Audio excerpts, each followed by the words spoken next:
Selamat pagi pasukan Tuhan. Sekali lagi deh, selamat pagi pasukan Tuhan. Saudara bersemangat pagi hari ini? Oke. Nah, saya sepanjang minggu saya nanya sama Tuhan, Engkau mau ajarin kami apa gitu. Kami mau belajar, ini minggu pertama setelah kita selesai rentetan agenda ilahi 6, 7, 8, plus 9, plus 10 ya. Jadi hari-hari ini kalau selesai acara, biasakan untuk kita kembali memamah biak, mengunyah kembali semua rekamannya sudah diposting oleh BMN. Mari kita mengunyah kembali dan ini menjadi sebuah pertanyaan di hati saya. Makanya hari ini saya akan share dengan tema dinikmati dan menikmati Tuhan di segala musim. The beauty of the season. Jadi gimana biar kita itu bisa menikmati dan dinikmati Tuhan. Karena buat saya ini salah satu warisan yang mungkin jarang diekspos apa jarang diceritakan. Tapi ini salah satu warisan yang ibu punya. Bagaimana beliau bisa jadi pribadi yang menikmati dan dinikmati Tuhan. Beliau bisa menikmati orang dengan semua warna dan keunikannya. Beliau bisa menikmati Kristen yang mungkin menurut beberapa orang pecicilan. Beliau bisa menikmati itu. Beliau bisa menikmati siapapun yang mungkin buat orang lain aneh nih. Tapi ibu bisa melihat sisi yang beauty, sisi yang ajaib, sisi yang ilahi. Dan buat saya itu warisan. Gimana di setiap pribadi ataupun setiap kota beliau tuh bisa menikmati dan dinikmati oleh Tuhan. Jadi buat saya ini sebuah warisan yang mungkin tidak terlalu populer, tapi buat saya ini asik dan dahsyat banget. Mari kita mau sama-sama belajar. Karena Tuhan memberi sebuah warning atau sebuah peringatan. Sangat banyak loh nak hamba-hamba Tuhan. Di puncak mereka dipakai dengan sangat dahsyat oleh Tuhan. Di puncak-puncak yang sangat tinggi Tuhan bawa. Mereka sedikit demi sedikit bisa kehilangan untuk menikmati Tuhan atau dinikmati Tuhan. Di saat mereka sudah sangat sibuk dengan sangat banyak pengurapan, kepercayaan, dicari-cari orang, mereka mulai kehilangan yang namanya kenikmatan, menikmati Tuhan. Di tengah mereka mungkin gak banyak orang yang bisa menemani, dan itu berbahaya nak. Kalau kita tidak belajar untuk di segala musim kita jadi pribadi yang menikmati Tuhan.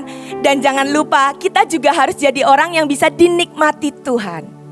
Ya, dan Tuhan tanya ke saya, bisa gak nak hidupmu dinikmati dan dinikmati Tuhan ketika engkau masih anak buah? Engkau seorang anak. Dan engkau juga jadi pribadi yang dinikmati dan menikmati Tuhan ketika engkau sudah jadi pemimpin besar. Engkau sudah menjadi bapa bagi banyak jiwa-jiwa. Engkau menggembalakan sangat banyak provinsi jiwa-jiwa. Bisa enggak kenikmatan itu tetap engkau alami? Bisa enggak engkau dinikmati dan menikmati Tuhan ketika engkau jadi pribadi yang digendong? Enak kali ya kalau kita masih awal-awal kita pasti digendong. Digendong iman, digendong secara keuangan, ditopang. Tapi engkau juga bisa dinikmatin dia Tuhan dan Bapa dan Raja ketika engkau harus gendong orang. Saya diingatkan Tuhan, nak kamu berangkat ke Israel, ke tanah perjanjian itu udah berapa kali? Saya hitung saya sudah 3 kali. Belum cukup banyak ya, masih ada yang udah 7, 8 kali. Tapi buat saya 3-3-nya ini sangat berkesan.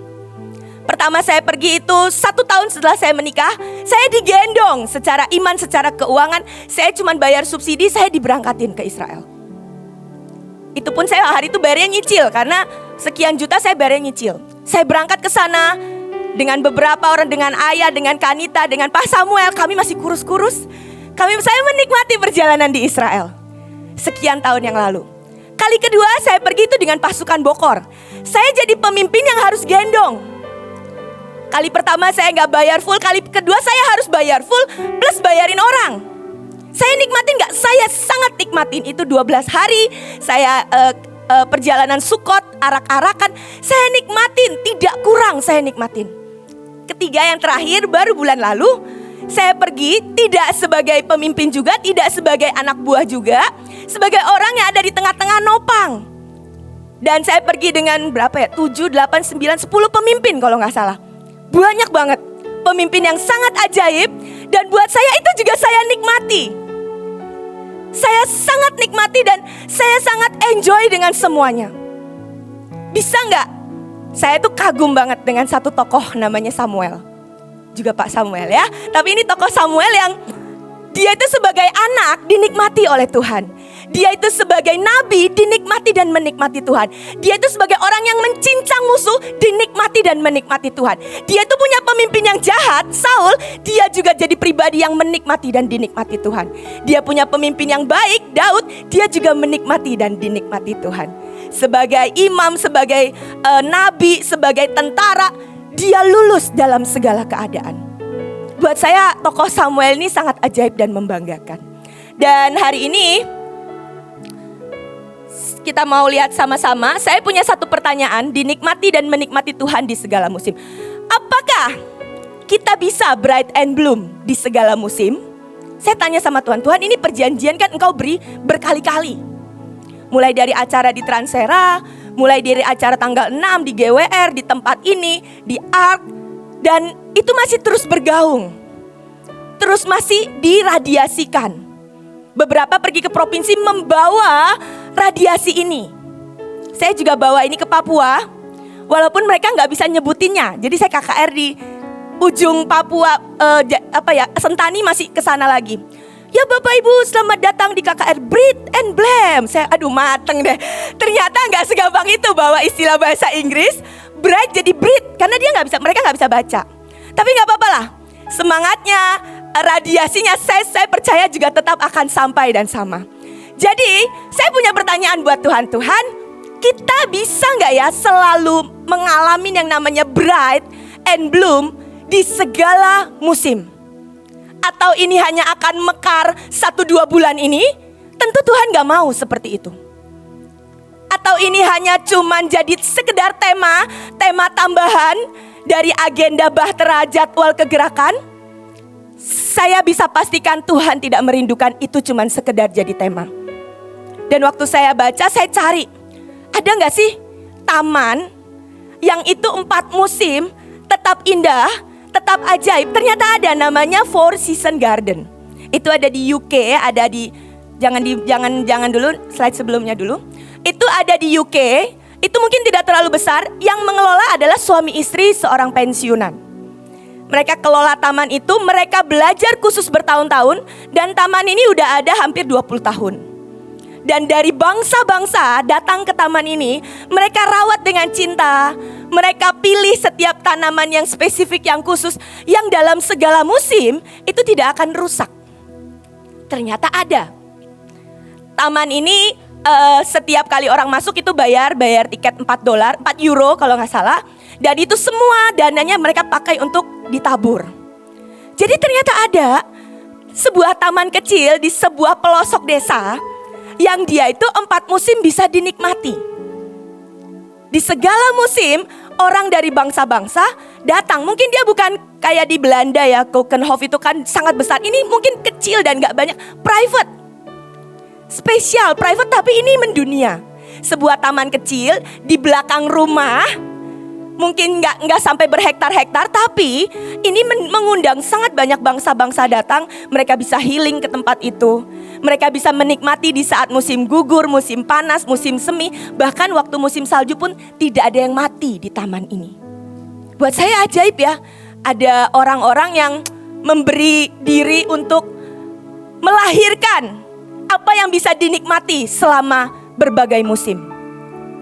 Dan waktu saya cari tahu, emang ada ya Tuhan tanaman atau pohon yang dia itu tetap alive, tetap berdenyut, tetap indah di sepanjang 4 musim. Saya kaget. Baru gambar yang selanjutnya. Nah, ada lebih dari 50 jenis.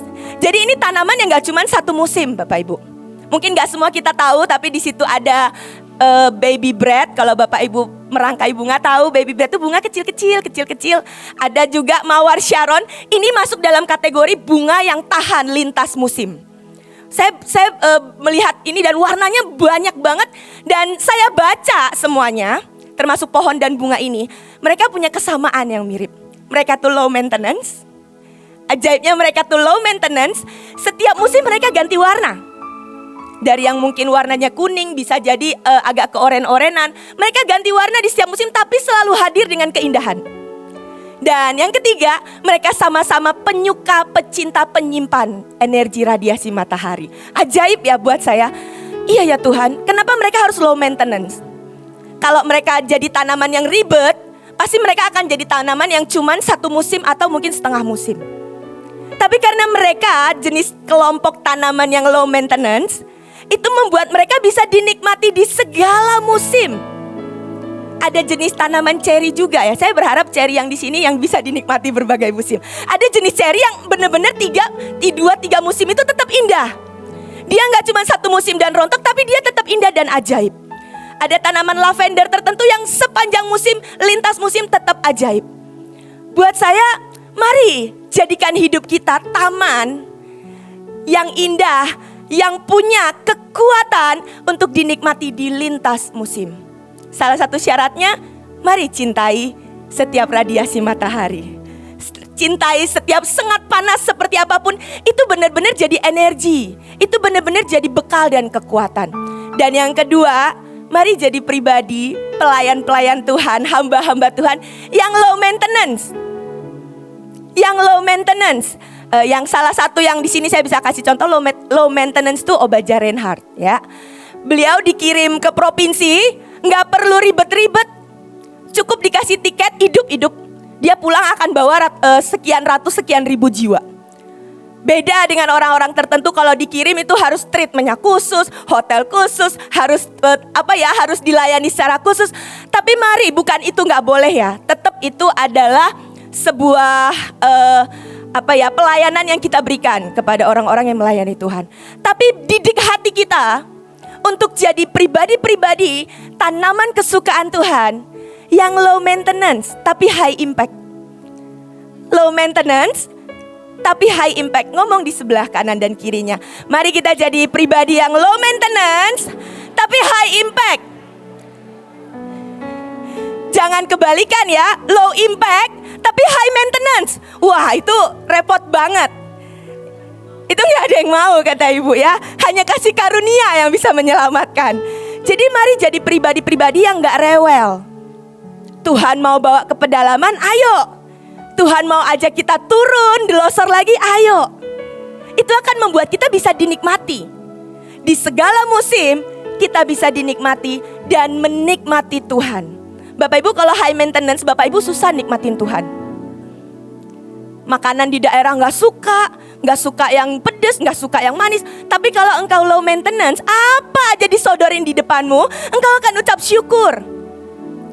Apa aja yang dihidangkan di depanmu, engkau akan ucap syukur. Kalau engkau low maintenance, istrimu gendut apa kurus, engkau ucap syukur Bapak Ibu. Hidup para ibu-ibu ya. Jadi, amin Sur Daniel, terima kasih. Jadi mari jadi pribadi yang low maintenance, engkau bisa akan terbuka. Betul, nih dipuji ibu loh, Pak Daniel Ferry itu low maintenance ya. Tapi high impact ya, doanya ajaib setiap kali doling. Oke, nah next slide. Saya tanya, Tuhan ada ayatnya gak sih benar-benar kita itu bisa dinikmati di segala musim? Di Yeremia 17 ayat 7-8, berbahagialah orang yang percaya kepada Tuhan, karena Tuhan akan menunjukkan kepadanya bahwa Tuhan dapat dipercaya. Mereka menjadi kuat seperti pohon yang ditanam di dekat air, akarnya merambat ke air, pohonnya tidak takut apabila hari panas terik, daunnya tetap hijau, tidak pernah khawatir biarpun hujan tidak turun dalam setahun, pohon itu terus menghasilkan buah.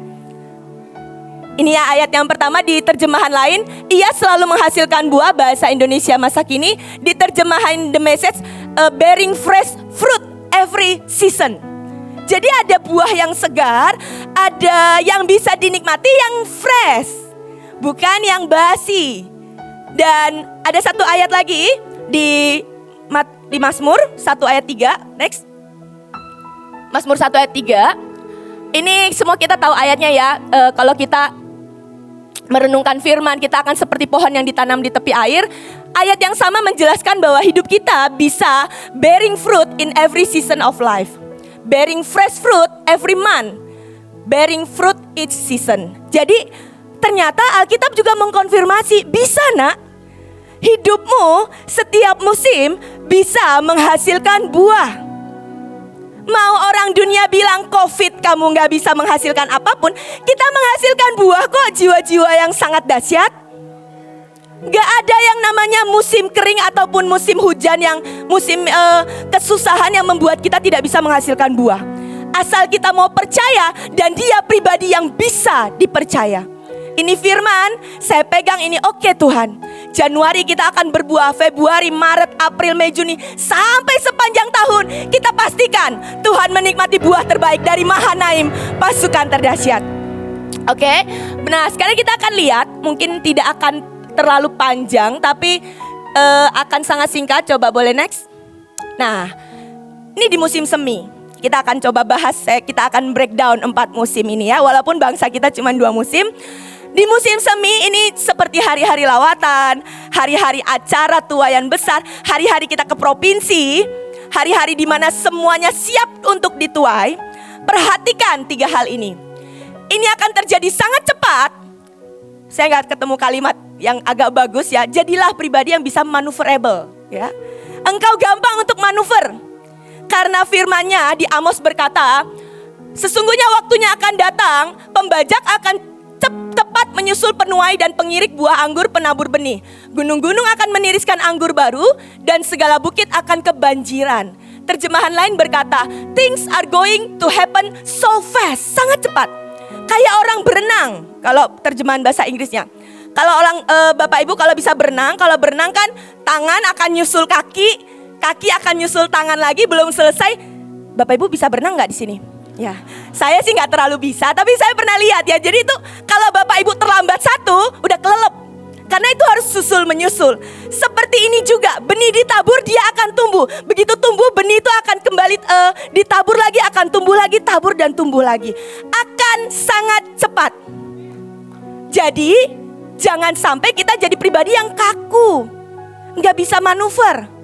Bapak Ibu, kita ini hari-hari ini Tuhan kasih lihat, Tuhan sedang bangkitkan generasi-generasi yang tidak terduga. Ada Golden Knight lahir di antara kita. Ada pasukan anak-anak, pasukan Samuel yang semua kelas mungkin gak terlalu rajin Zoom. Mereka tetap Zoom, bahkan bulan Juli bikin retret. Ketika Tuhan membangkitkan generasi-generasi yang tidak terduga, ada pasukan From Street to Glory, itu kan dibangkitkan. Waktu kemarin saya baru pulang dari Merauke. Saya sebenarnya jarang lah melayani orang-orang yang lanjut usia atau Golden Knight. Saya kaget, Merauke itu mulai untuk ngejain jiwa-jiwa tuh paling akhir. Karena saya nggak ke Merauke awal tahun. Jadi saya baru ke Merauke itu kemarin, itu satu provinsi sendiri, Papua Selatan. Dan saya dikasih berita, ini daftar jiwa-jiwa. Dan saya kaget, ada satu tim, 3 atau 4 orang. Itu oma-oma, umurnya paling muda 74 sampai 86, itu berangkat ke Asmat naik kapal. 3 hari 2 malam 200.000 naik kapal. Buat mereka ini efisien, irit. Lagian kami bisa nikmati kok tidur di dak-dak kapal. Nggak ada kamarnya Bapak Ibu karena 200 ribuan. Dan saya kaget, mereka bawa jiwa-jiwa hampir 3.000 Bapak Ibu. Oma-oma Golden Knight yang sangat dahsyat. Saya bangga banget lihat mereka, sekaligus malu. 2.000 hampir 3.000 jiwa, gak ada yang berani nolak oma-oma. Gak ada yang berani nolak. Mereka gak bisa nyetir, gak bisa nyetir mobil, gak bisa nyetir motor, naik ojek di sana. Ketemu orang di jalan didoakan, ketemu orang tinggal di mana tetangganya semua didoakan. Ini 74 tahun yang paling muda berangkat. Saya bilang saya bersyukur banget. Ini generasi Golden Knight ini unstoppable-nya ajaib dan luar biasa. Jadi Merauke ini provinsi pertama di Papua yang selesai 10.000. Bayangin ya isinya orang-orang Golden Knight. Provinsi kedua yang selesai di tempat saya itu Wamena, Papua Pegunungan. 90% isinya anak-anak kecil. 95% yang dewasa cuma 3 orang. Itu pasukan di Wamena. Dan mereka selesai kedua paling cepat. Cuman beda sehari. itu anak-anak, mereka masak, mereka turun ke jalan-jalan, mereka doakan itu orang-orang yang di jalan-jalan. Nggak ada juga yang berani nolak anak-anak. Nggak ada yang berani marahin, kamu ngapain gitu. Nggak ada, dari gereja mana, sinode mana, nggak ada. Jadi saya tanpa disangka, tanpa diduga, ini dua tim yang tidak saya sangka-sangka, satu Golden Knight, satu generasi Samuel, menyelesaikan 10.000 paling cepat di Provinsi Papua. Buat saya, ini Tuhan lagi bangkitkan kok yang tidak terduga. Mari jadi orang-orang yang exciting di musim semi, semuanya sangat cepat terjadi. Mari siapkan dirimu untuk manuver, lalu mari kita on position. Semua bagian tidak ada yang sia-sia. Bapak Ibu, kalau kita lagi acara, semua di sini jadi panitia, betul ya? Kita punya 2.000 ya 2.000-2.000-nya panitia. Makanya setiap kali konsumsi ya sekian ribu. Nggak lazim kita dengar kalau di tempat lain kan panitianya paling 50, 100. Kalau kita panitia 2.000. Karena jiwa-jiwanya 30.000. Jadi semua pasti punya fungsi. Saya suka kata-kata mari kita on position. Mari yang engkau ada di Asyir, jadilah Asyir yang mendatangkan hadirat Tuhan dari awal pintu masuk. Engkau yang di Mesbah, mari hadirkan semua hadirat Tuhan yang terbaik waktu engkau di Mesbah. Bahkan engkau yang cuman bagi minuman, keliling, air dingin, siapa mau air dingin? Jadilah orang-orang yang on position. Sampai orang yang terima air dari tanganmu itu bisa nangis, merasakan jamahan Tuhan. On position, sehingga setiap bagian dari kita tidak ada yang useless. Semuanya punya fungsi yang penting buat Tuhan. Dan yang ketiga, di musim semi, mari kita kerjakan seperti untuk Tuhan. Jangan kerjakan seperti untuk Ibu Iin. Kamu akan kecewa. Karena kalau, benar. Terima kasih, karena engkau akan kecewa. Bagaimanapun kalau engkau kerjakan untuk Tuhan, upahmu kekal, engkau akan bisa dinikmati Tuhan. Dan percayalah, engkau sedang mengerjakan kekekalan, bagianmu tidak akan hilang. Kalau engkau kerjakan untuk manusia, engkau hanya akan terima upah yang ada di bumi.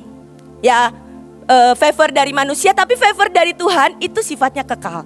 Jadi kerjakan segala sesuatu seperti untuk Tuhan. Jadi dilihat, nggak dilihat, tetap all out. Dipuji, nggak dipuji, tetap berikan yang terbaik. Itu akan membuat engkau survive di musim semi, di musim tuayan. Dan hati-hati, ada tokoh-tokoh yang kehilangan justru di saat pesta Tuhan terjadi. Bapak Ibu tahu, kita semua tahu Wasti.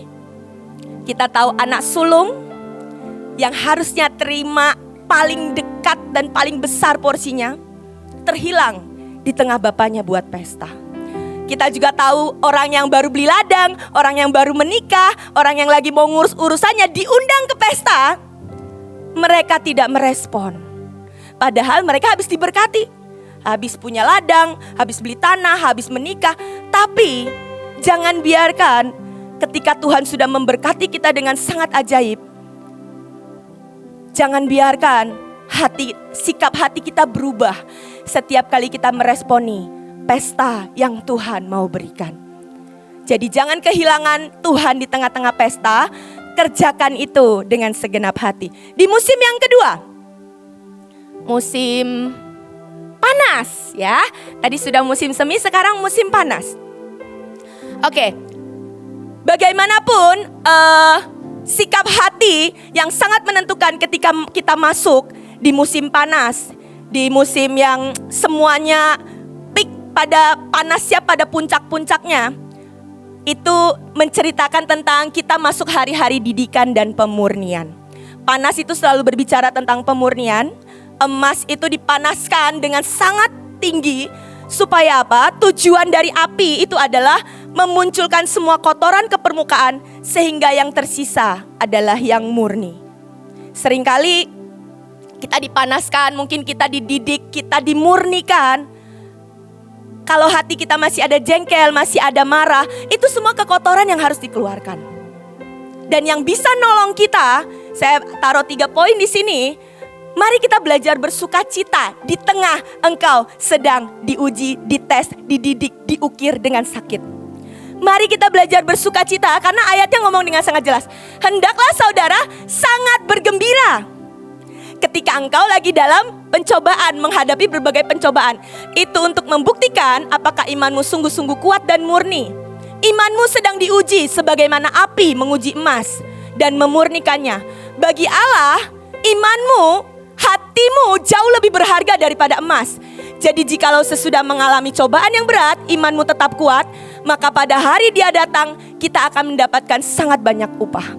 Tapi respon hati kita, bergembiralah, bersukacitalah, mengucap syukurlah. Yang kedua, pilih untuk jatuh di tangan Tuhan. Jangan cari pembelaan. Mungkin tidak sepenuhnya salahmu ketika engkau ditegur.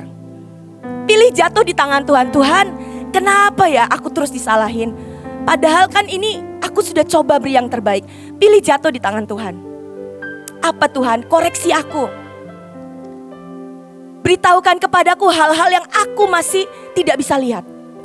Dan yang ketiga yang saya sangat suka, milikilah roh kerelaan dan pengertian. Saya punya satu statement di sini, pengertian dan hati yang rela itu adalah tombol fast forward. Prosesmu akan cepat selesai. Bapak itu tahu tombol fast forward ya, dipercepat. Gitu, dipercepat sekian kali. Kalau kita lagi ngalamin yang gak enak, kita lagi ngalamin yang namanya ujian, panas nih, panas di hati, panas di emosi. Belajar untuk kenakan jubah pengertian. Minta dari Tuhan. Roh Kudus itu salah satunya adalah pribadi roh pengertian. Minta, tolong Roh Kudus, tolong aku supaya aku ngerti. Minta jubah kerelaan. Kalaupun sampai engkau sampai ujungnya gak ngerti, udah minta dan pakai jubah kerelaan. Gak tahu Tuhan, ini apapun aku ngerti gak ngerti, aku mau punya hati yang rela. Itu akan mempercepat. Itu akan fast forward prosesmu yang mungkin harusnya 1 bulan, itu cuma 3 hari selesai. Asal engkau mau punya hati yang rela, engkau mau punya hati yang mau untuk rela dan mengenakan jubah pengertian. Tokoh yang gagal di sini itu banyak, satu generasi itu adalah bangsa Israel, golongan para tua-tua yang di padang gurun. Mereka di tengah padang gurun, ngerti gak ngerti isinya, komplain, ngomel, komplain dan ngomel. Ujungnya mereka gak lolos lewatin musim panas. Musim mereka di mana ada di padang gurun, mereka tidak mengenakan roh kerelaan dan pengertian. Mereka gak bisa ikut manuver demi manuver dan apapun, mereka terhilang dan tidak bisa masuk menikmati perjanjian. Ada satu pribadi lagi yang menurut saya konyol banget. Pribadi yang di sebelah kanan atau kiri Tuhan Yesus. Di tengah dia udah disalib aja dia masih ngejek Yesus. Di tengah dia udah di padang gurun, puncak padang gurunnya dia masih ngejek Yesus. Sebelah kanan apa kiri ya? Sebelah kiri. Pokoknya yang satunya kan yang minta belas kasihan. Yang satunya yang ngomong, kalau engkau anak raja, kenapa engkau tidak bisa membebaskan dirimu? Bayangkan. Ya gak penting lah kanan atau kiri ya. Pokoknya yang satu minta belas kasihan, yang satu songong banget. Bahkan di ujung yang harusnya dia bisa dapat mercy, dia dengan segala keangkuhannya, gak ngertinya dia malah ngejek Yesus dan ujungnya hidupnya penuh dengan yang namanya kebinasaan. Tuhan itu sangat menghargai proses. Mari kita bangga dengan proses. Bukan cuma hasilnya aja. Jadi di tengah musim panas, musim yang gak enak, mari kita kenakan jubah pengertian dan jubah kerelaan. Musim yang ketiga. Oke, di musim gugur ya. Nah, di musim gugur ini adalah hari-hari upgrade dan hari-hari untuk update. Hari-hari di mana semua yang gak penting itu harus diluruhkan, harus dilepaskan. Upgrade itu pasti ada 2 poinnya. Ada yang harus kita lepaskan atau dilepas atau dibuang, dan ada yang baru harus ditambahkan. Itu namanya upgrade. Dan Alkitab juga berkata kita memang harus terus-menerus diubah, terus-menerus di-upgrade. Kita harus terus-menerus diubahkan sampai kita itu menjadi serupa Kristus. Jadi upgrade dan update itu akan terus-menerus dalam hidup kita. Enggak cuma sekali, tapi berkali-kali itu harus terjadi dalam hidup kita. Tips juga di musim ini, Jangan overthinking. Ketika harus ada yang diambil dari hidupmu, ada yang digeser, ada yang dipercayakan ke orang baru. Itu musim-musim gugur. Belajar untuk jangan overthinking. Bapak Ibu tahu nggak, overthinking itu kita seperti ngasih DP kepada masalah yang belum ada. Tapi kita bayar DP, dipikirin terus. Buat apa? Karena overthinking itu nggak membawa engkau kemana-mana. Kesusahan sehari ya udah cukup untuk sehari. Ayatnya berkata, jadi nggak usah khawatir. Kekhawatiranmu, overthinkingmu nggak bisa membereskan masalahmu. Nggak bisa memperpanjang umurmu sedetik pun. Karena hal sekecil itu saja tidak tergantung pada kekuatanmu sendiri. Apalagi hal-hal lainnya yang lebih besar. Maka tidak usah kamu overthinking. Jangan kebanyakan pikiran yang aneh-aneh, ini sebenarnya kebanyakan cewek sih gitu. Tapi ya semoga bapak-bapak juga enggak. Tapi mari ibu-ibu, wanita-wanita, semua orang-orang melankolis, para pemikir-pemikir, tukang ngelamun, overthinkingnya dikurang-kurangin. Ya, Korendi ketawa, Korendi kan. Nah, mulai belajar untuk serahin aja ke Tuhan. Ya, serahin aja ke Tuhan. Karena overthinking itu gak bisa nyelesain masalah kita. Lebih baik kita over praying. Berlebih-lebihan lah dalam berdoa. Ya, jangan dalam kekhawatiran. Dan yang ketiga, mari kita update setiap kebutuhan generasi. Setiap generasi treatmentnya beda. Generasi Musa itu dengan tongkat. Generasi Joshua itu dengan pedang. Setiap generasi itu beda. Golden Knight beda lagi dengan pemeriksaan kesehatan, ya kan? Berbeda lagi dengan pola makan sehat dan semuanya. Generasi rock beda lagi. Mereka harus ada kegiatan, ada olahraganya, ada fellowshipnya. Jadi setiap generasi punya treatment yang berbeda. Mari update. Mari kita mengupdate semuanya supaya kita benar-benar di musim gugur sekalipun ada yang ditambahkan, ada yang harus dipotong, kita secure dan kita dinikmati Tuhan dan menikmati Tuhan di musim ini. Waktu ada yang harus diambil dari hidup kita, mari kita belajar seperti Daud. Ketika ada yang harus diambil dan itu menyakitkan, pilih untuk lahirkan mazmur. Bapak Ibu semua tahu lagu It Is Well With My Soul? Tahu ya? Ini lagu terkenal banget, lagu himne, salah satu lagu himne. Lagu ini diciptakan dari seorang pengacara yang sangat kaya dari Chicago. Dia punya keluarga yang bahagia, istri yang baik, anak-anaknya luar biasa. Dia kehilangan putra satu-satunya karena sakit demam berdarah. Gak sampai di situ, dia sekeluarga cinta Tuhan. Mereka mau berangkat naik kapal mengikuti seminar rohani. Waktu mau naik kapal, tiba-tiba dia dapat panggilan kerjaan. Jadi dia suruh istri dan keempat putrinya berangkat duluan. Di tengah perjalanan kapalnya tenggelam, mengalami badai dan apapun. Dia tidak dengar kabar. Ujungnya setelah berwaktu-waktu, dia dengar yang selamat hanya istrinya. 4 putrinya mati, tenggelam. Dan dia mendengar istrinya masih selamat. Dia berangkat naik kapal. Di tengah kapal dia nyanyikan lagu ini, It Is Well With My Soul.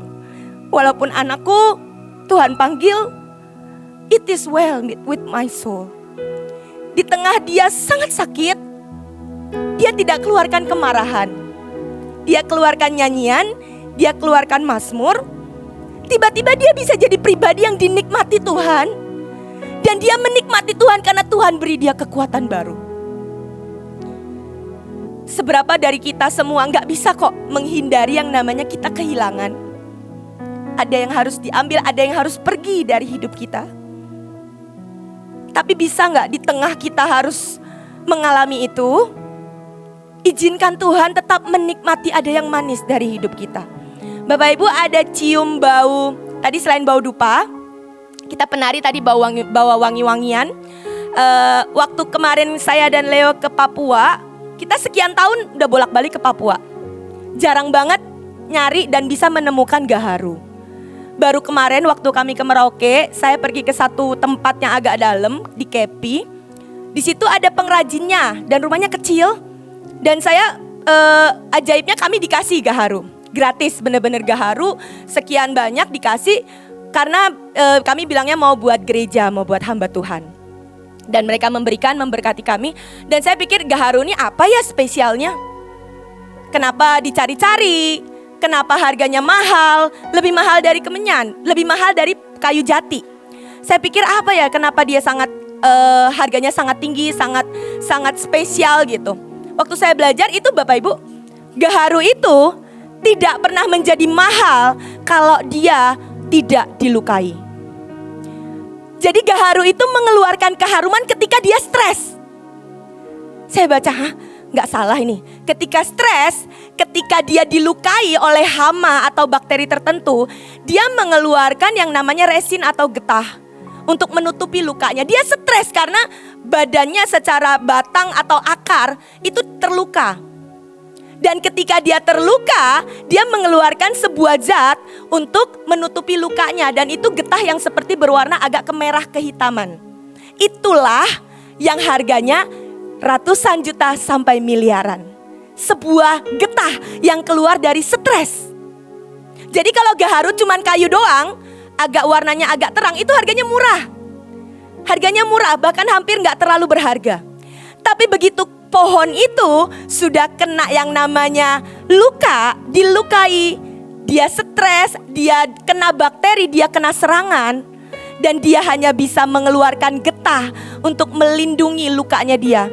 Getahnya itulah yang nilainya sangat mahal. Bisa nggak penyembahan kita jadi sangat mahal ketika itu lahir di waktu kita dilukai? Bisa nggak nyanyian, pelayanan kita, semua yang kita lakukan itu akan jadi sangat mahal ketika kita lakukan dalam kondisi yang sebenarnya tidak proper dan tidak enak, tapi kita tetap beri dengan segenap hati. Ini musim gugur yang mungkin gak enak. Bisa gak kita tetap merendah di saat situasi semuanya sedang sangat tidak enak? Bisa gak kita yang duluan minta maaf demi semuanya itu bisa berjalan baik, agenda Tuhan bisa berjalan dengan baik, sekalipun mungkin bukan kita yang salah? Bisa gak kita dinikmati Tuhan di musim gugur yang paling gak enak? Yang terakhir, musim dingin. Di musim winter. Ini next slide. Oke, ini adalah season di mana Tuhan seolah-olah diam. Di mana Tuhan seolah-olah gak merespon atas setiap teriakan kita. Tapi ini musim terbaik untuk kita itu kalau kita gak bisa bermekaran ke atas. Karena semua himpitan itu sedang sangat menyesakan. Mari jebol dan tembus ke bawah. Mari berakar lebih kuat di dalam. Kata winter di bahasa Ibrani itu artinya korep atau karab. Dan itu artinya menggenangi atau meluap. Hal-hal apa dalam hidupmu yang menggenangi setiap perjalanan hidupmu dan meluap dengan masalah demi masalah? Mungkin genangan sakit penyakit yang belum selesai. Mungkin genangan himpitan ekonomi yang belum juga breakthrough. Dan Tuhan seolah-olah diam. Sudah deklarasi belum? Sudah perang belum? Sudah. Tuhan seolah-olah diam, padahal Tuhan yang berjanji akan memberkati. Tapi di musim ini, musim terbaik untuk kita tumbuh ke dalam, berakar lebih dalam. Sekalipun di luar gak kelihatan progresnya. Tumbuhlah ke dalam karena ini adalah musim terbaik sebagai masa persiapan. Ini musim terbaik karena di kitab Ayub berkata setelah musim salju itu ada yang musim peperangan atau musim yang kita harus face to face dengan sangat banyak hal. Musim ini bukan musim untuk kita pahit dan merasa ditinggal. Ini bukan musim untuk kita lonely.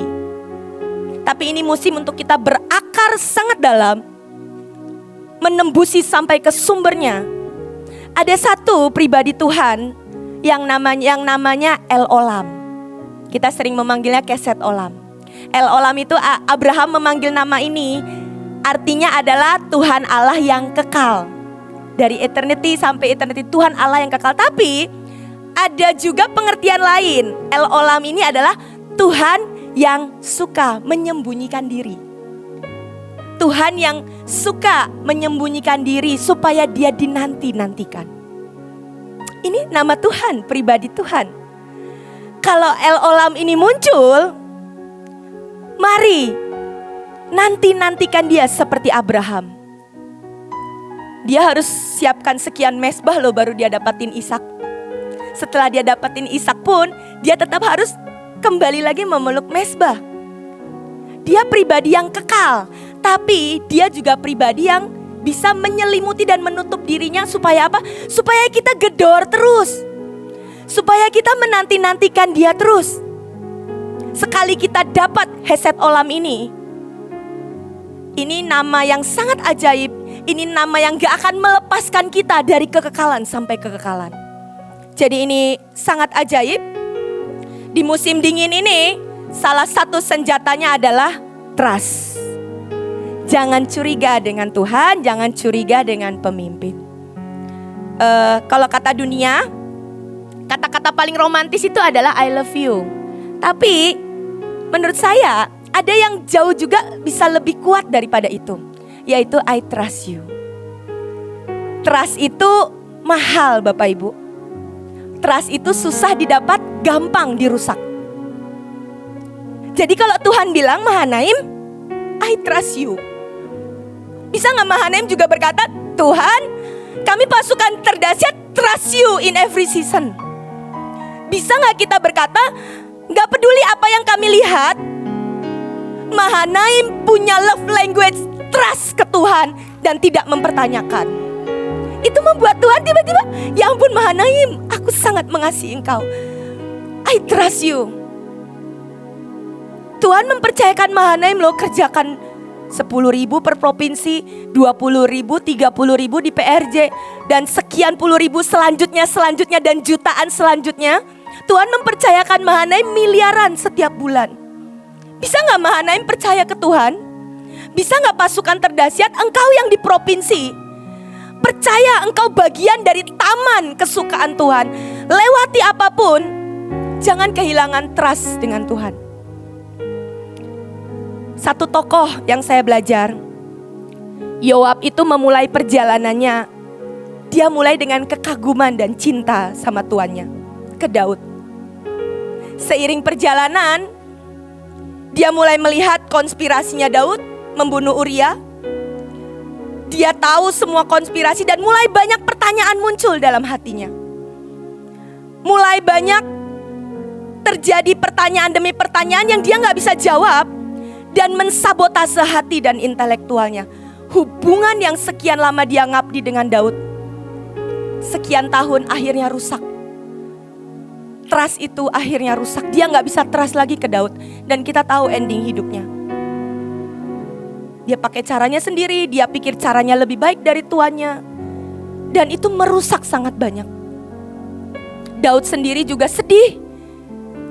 Tapi yang namanya trust itu bisa sangat menolong. Tapi kalau kita kehilangan, kalau kita trust issue sama anak buah, kita trust issue sama pemimpin, apalagi sama Tuhan, itu bisa merusak sangat banyak. Mari belajar untuk apapun lah kondisi di depan, kalau engkau mau bisa dinikmati dan menikmati Tuhan, percaya aja. Engkau percaya aja itu dihitung sebuah kebenaran. Sekalipun kau gak ngerti caranya gimana, percaya aja. Di saat Tuhan seolah-olah tidak bersuara, mari terus nantikan Tuhan. Mari biar hidup kita bisa dinikmati Tuhan di segala musim. Ada 2 slide terakhir kayaknya, 1 slide next. Nah, ya ini. Di musim dingin saya baru tahu ya, ternyata bulu domba itu ajaib Bapak Ibu. Bulu domba itu dijadikan sebuah selimut untuk tanaman-tanaman di musim salju. Bapak Ibu kalau punya talit yang asli bulu domba, setipis apapun itu hangat Bapak Ibu. Benar ya? Yang punya yang asli, Bu Lydia kok talit saya nggak hangat ya? Ya mungkin itu yang bikinan Cina ya. Kalau yang asli wool dari bulu domba, nggak apa-apa, bikinan Cina bagus, murah, siapa aja bisa beli. Ya bikinan boneka bikinan saya juga ya kan, dari satin itu nggak terlalu bikin anget, tapi fungsinya beda. Nah, wool bulu domba, dari bulu domba setipis apapun itu, ajaibnya dia benar-benar bisa menghangatkan dan tetap memberi pertumbuhan, melindungi setiap, ini tanaman di musim dingin. Karena kita Indonesia nggak pakai ini karena Indonesia nggak ada musim salju. Tapi di luar negeri bagaimana mereka tetap survive? Ternyata bulu domba ini dipakai untuk menutupi dan melindungi tanaman. Cahaya tetap bisa masuk, air dan embun tetap bisa masuk, tapi tanaman ini tidak akan mati. Karena apa? Ditudungi bulu domba. Di musim dingin, saat engkau tidak bisa melihat apapun dan mendengar apapun dari Tuhan, seolah-olah Tuhan diam, tetap beri diri ada di bawah tudung. Tetap beri dirimu, jangan keluar dari perjanjian. Perjanjian apapun yang Bapak Ibu terima, pastikan 6, 7, 8, 9 Bapak Ibu terima perjanjian dan sumpah dan kunyah itu. Karena itu akan sangat kepake ketika kita ada di musim-musim tertentu yang Tuhan seolah-olah diam. Perjanjian itulah yang menjadi alat kita menggedor sorga. Tuhan, bukankah Engkau pernah berjanji? Engkau berikan aku sumpah dan perjanjian. Hari ini di tengah aku sangat terhimpit, di tengah semuanya sangat beku dan dingin, biar perjanjian ini menjadi sebuah pijakan buat hidupku tetap punya pengharapan. Ini ajaib, benar-benar bulu domba yang dipakai. Jadi jangan keluar dari tudung, karena itu akan membuat engkau tetap bisa dinikmati dan menikmati di musim paling dingin sekalipun. Dan yang terakhir, dan ketika Tuhan tersenyum, Bapak Ibu, kalau kita bisa dinikmati Tuhan, itu akan membuat Tuhan tersenyum personal kepada kita. Dan ini beda-beda tiap orang. Ada yang kalau dia masak, Tuhan tersenyum. Ada yang kalau dia itu nyembah main gitar, Tuhan senyum. Ada yang kayak saya ngerjain perintilan, itu Tuhan senyum. Tapi kalau mungkin orang lain, kalau Leo ngerjain perintilan, dia demam, Tuhan kesel. Udah, kamu diam cari Tuhan. Jangan ikut istrimu dekor-dekor, bikin kue, jangan. Beda, nanti gak bisa nyanyi. Dia pernah ikut saya lembur 1 hari, pulang jam 10, besoknya dia demam Bapak Ibu. Jadi dilarang buin, Leo jangan ikut-ikutan dekor gitu. Jadi ada tiap orang punya cara membuat Tuhan tersenyum berbeda-beda. Tidak pernah sama. Miel gak perlu repot-repot, dia cukup menari, memberi yang terbaik, dapat jempol dari Oma dan dari Tuhan. Dan ketika Tuhan senyum, ajaibnya ayatnya berkata, Tuhan memberikan kemenangan. Ini versi The Living Bible-nya. Mahanaim bukan mengalahkan semua musuhnya dengan hanya pedang saja. Bukan dengan kekuatan Mahanaim dan pasukan terdahsyat mereka mengalami kemenangan. Tapi karena keperkasaan Tuhan mereka berhasil. Karena Tuhan tersenyum kepada Mahanaim, karena Tuhan tersenyum kepada pasukan terdahsyat. Amin. Jadi mari kejar senyum Tuhan, karena itu membuat kita bisa dapat kemenangan yang dahsyat, lebih daripada yang pedang kita bisa lakukan. Dan kalau Miel sering dapat jempolnya Tuhan, slide yang terakhir. Mari kita pasukan terdahsyat, dinikmati dan menikmati Tuhan di segala musim. Amin Bapak Ibu. Kita akan ucapkan 3 kali, sebutkan namamu. Lydia Paili Wijaya, dinikmati dan menikmati Tuhan di segala musim 3 kali.